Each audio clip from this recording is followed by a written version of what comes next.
আজকের রেসিপি হচ্ছে চিংড়ি ভাপা। চিংড়ি মাছের মধ্যে একটু হলুদ, একটু গুঁড়ো লঙ্কা, একটু তেল দিয়ে মেখে নেবো। আগে মশলা হচ্ছে সর্ষে, একটু আদা, একটু রসুন, একটু লাল কাঁচা লঙ্কা। বেটে নেবো এগুলোকে। বাটা কমপ্লিট। এবার চিংড়ি মাছে একটু কাঁচা পেঁয়াজ দিয়ে দেবো।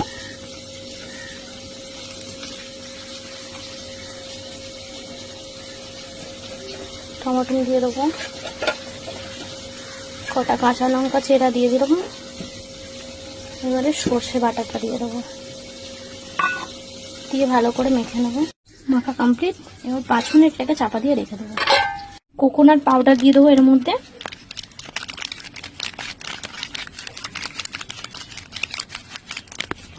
কোকোনাট পাউডারটা মেখে দিয়েছি, কি দারুণ লাগছে দেখতে। চিংড়ি মাছের ভাপাটা হচ্ছে, হালকা হালকা তেল ছাড়ছে। চিংড়ি ভাপা হয়ে এসছে, এবারে হালকা হালকা তেল ছাড়ছে। চিংড়ি ভাপা হয়ে গেছে, খুব সুন্দর কালার এসছে, একটা অসাধারণ কালার।